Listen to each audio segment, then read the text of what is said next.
Ahoy mga ka-T-shirt! It's me again, T-shirt guy, Mike V, to give you personal development topics and IT and tech stuffs. So kita nyo naman, medyo may budget tayo ngayon. We will be unboxing Apple products. So kung gusto nyo malaman kung ano-ano itong Apple products na i-unbox natin, please stay tuned mga ka-T-shirt.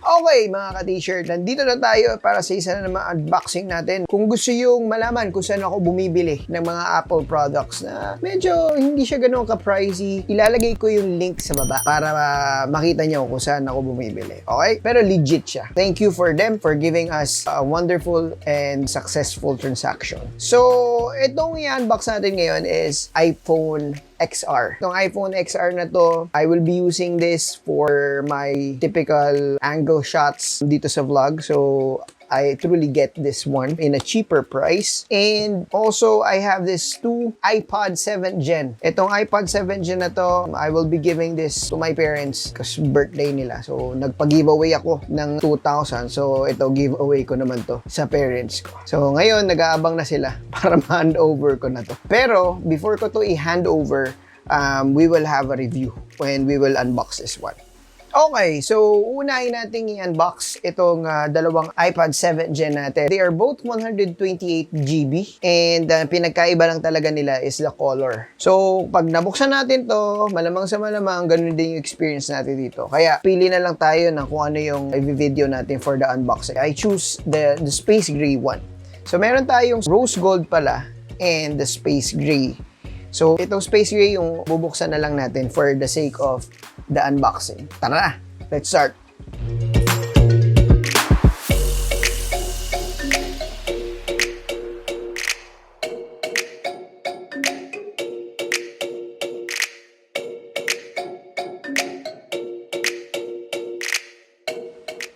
Okay, ito na. Wow! Kita niyan. So, ito yung iPod 7 Gen.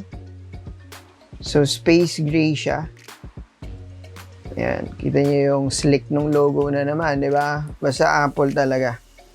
So, tabi muna natin to. Tignan muna natin yung loob. Ayan. So, ito. As usual, kagaya nung sa MacBook, you have the manual. Ayan. Para malaman mo kung ano-ano yung mga special features niya, pero hindi pa to yung napaka-detailed. Siguro parang primer lang siya. So, this is your manual. And you have the agreements, I think. Yep. And the do's and don'ts. And you have the stickers. So, yan yung laman nito. Bang, hirap ipasok. Okay, then next is you have the lightning connector. So, ito yung kanyang cable. And you have also the power brick. So, similar siya dun sa power brick, no? Maliit lang. Dun sa power brick nung, ito na naman tayo, napunit ko to last time eh. Ayan. So, ito yung power brick nung iPod. Similar siya dun sa MacBook Pro. So, kita niyo yan. Sabi nila, hindi daw to fast charging, pero it has 12 watts of power brick. Okay? So, yun lang yung laman ng box. So, let's see kung ano yung makikita natin dun mismo sa screens para ma-visualize natin. Dito muna siya. So, this is the iPod itself. Yan. Okay? So, tanggalin na natin. Sana hindi na madulas. Success. Hindi na siya nadulas. So, yan. Makikita nyo. Ngayon, compared mo to sa 6th Gen, if we are comparing this to the older version of iPod, dati, 9.7 siya na screen. So, ngayon, it has a 10.2 Retina display. Okay. Tapos, gaya na sinabi ko kanina, it has 128 gigabytes. No, yung sa amin, 32 gigabytes lang eh. Mamaya papakita ko sa inyo kung ano yung difference nilang dalawa. Pero for now, ito muna. So, it has a 1.2 megapixel front cam. Itong 1.2 megapixel na to, pagka nag-video ka, you have already a 720p as well of resolution. Pero pang FaceTime lang siya, hindi siya ganun ka-high resolution. So, yun yung mga maraming reklamo ng ibang mga end users. Kasi, for the price, dapat at least nag-upgrade din siya. Pero dito, as you can see, parang wala naman pinagbago halos. The screens lang and the gigabytes itself. Then, you have also the buttons here. Typical MacBook buttons pa rin. And you have as well this. Ito yung dinagdag nila na smart connector na tinatawag. It is used for the smart keyboard ni Apple. So, dockable para meron kang keyboard. So, yan yung dinagdag sa kanila. So, it's working as well in first gen Apple Pencil. So, dahil yung second gen Apple Pencil, nagagamit lang siya sa iPad Pro. So, ito, kung meron kayong dating iPad, magagamit nyo pa rin yung pencils na first gen dito. So, yun yung kagandahan niya.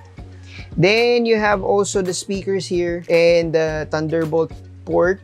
Ito, applicable siya for connectivity ng mga ibang mga device. Kitang-kita nyo naman, napakanipis din, no? It's A10 Fusion pa rin yung kanyang processor and mas mataas lang yung resolution niya compared dun sa previous one. Dati, 2048 by 1536 yung resolution ng iPad 6. While here, in iPad 7, meron siyang 2160 by 1620 na resolution. So, mas crispier yung kanyang display when it comes to resolution. Dito naman, sa rear camera naman niya, wala rin pinagbago, 8 megapixel pa rin siya and has 1080p resolution kapag ka magvi-video ka. Ito yung iPad 7th Gen. So, kung compare natin yung iPad 6th Gen, so halos wala naman siyang pinagkaiba. Medyo lumaki lang yung screen talaga ng ilang couple of millimeters. Wala siyang halos pinagbago. Pero mas maliit lang yung button niya dito siguro. And the color. So, space gray din siya. Pero ang space gray ngayon is, makikita nyo, it's a little bit darker compared dun sa dating space gray nila.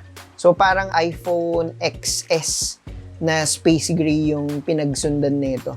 Mas darker yung shade ng gray. So, yan. Kitang-kita nyo naman na halos walang pinagkaiba. Tignan natin siya kung ano yung itsura. Mas manipis din pala siya ng konti. Mas manipis ng konti itong 7th Gen. Mas malapit-lapit to sa iPad Air na bagong generation compare dito tsaka to. So, typical Apple screen. You have as well new edition of the iOS here.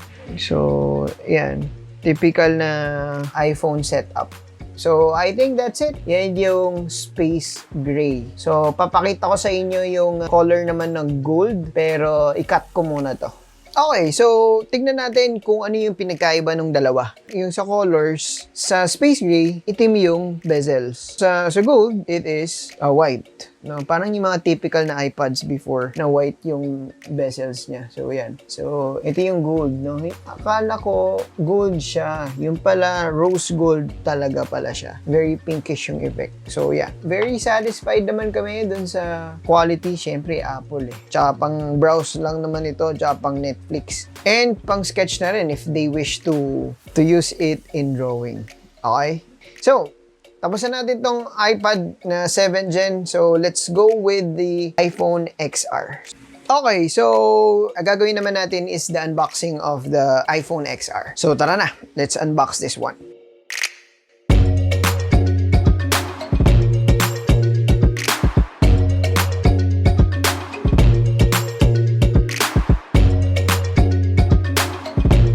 Okay, sige. Nabuksan na natin, no? Tignan natin kung ano na yung laman.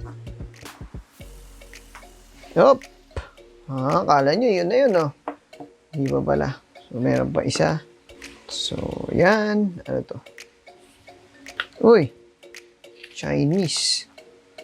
So, ito yung Chinese instruction. Chinese pala siya. Oh my God. Baka yung source na pinagkuhanan is Chinese. So, ito yung pang tanggal nung SIM card. So, yan. Nakikita nyo. And you have as well stickers and the warranty. Mukhang mamumblema ako sa warranty. Kasi China. Hopefully, gumana na lang, di ba? Yun naman tayo eh. Pag gumana, di go. So, ito na. Tingnan natin. So, aluminum glass with the red tinted color. Emboss siya, no? Kitang-kita nyo. So, ganyan ka siya ka-slick. Yan. So, itong iPhone XR na to, it is a 6.1 inches and meron siyang 12 megapixel for the camera sa rear end na camera. So, 12 megapixel siya. So, it can shoot as well 4K videos. It has also 1080p resolution. So, ang iPhone XR also uses A12 Bionic chip, second gen neural engine. So, yun yung microchip niya kung saan yung brains ng iPhone relies on, di ba? And it is also a 1 meter water resistant. So, 1 meter, pwede mo siyang ilubog doon for 30 minutes. Kayang-kaya pa rin withstand nitong iPhone XR na to. And it has a resolution of 1792 by 828. So, hindi siya ganun ka-high reso. Ito yung reklamo ng mga reviewer din sa YouTube. Given the amount, given the price, so dapat nagki-keep up na rin siya dun sa kung ano yung nasa baseline ng market. Medyo napag-iiwanan na si Apple. Alam naman natin lahat yun. So, sige, tingnan natin. Let's open this one. Okay, sige, tingnan muna natin yung loob dahil hindi namin mabuksan pa. Tingnan muna natin kung ano yung nasa loob ng box. So, it's a typical iPhone na charger. So, kita nyo naman. So, ganun pa rin. Parang yung mga dating mga iPhones. I don't know if ganito na yung itsura, pero nung iPhone 6 ko, ganito yung power brick niya. And you have as well the typical iPhone headsets. So, yan. And you have also the Thunderbolt wire or the lightning cable na tinatawag nila. So, sige, titignan namin to kung paano to mabuksan muna and then let's see. Okay, so nabuksan na namin. So, napakahirap buksan. Hindi ko alam bakit. Pero, lobat lang pala. So, yan. Ngayon, nabubuksan na natin. So, parang typical na iPhone din naman. Kita nyo na yung refresh rate ng screen. So, typical iPhone product. Napakaganda nung kanyang refresh rate. Ayan, kita nyo naman. So, that's all I think. Okay.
Okay mga ka-T-shirt, nakita na natin kung ano yung nasa loob nito and we have some couple of reviews already. So, para sa akin, it's the best time for us to buy these products. Hindi siya ganun ka-pricey pero it's worth the value. Yun yung hinahanap natin ngayon sa mga products ngayon na hindi siya ganun ka-mahal, kagaya ng mga top of the line ng mga products ni Apple. Pero you can easily decide na I think it is the best time for us to buy an Apple product na hindi ganun ka-updated since ito pa rin naman is very useful and ito rin naman ang iPads na to is very useful pa rin given na parang nag-markdown ata sila eh. Itong iPhone XR, nabili ko siya mga around 39-ish thousand while the iPad 7th Gen, nabili ko siya ng mga around 24-ish thousand.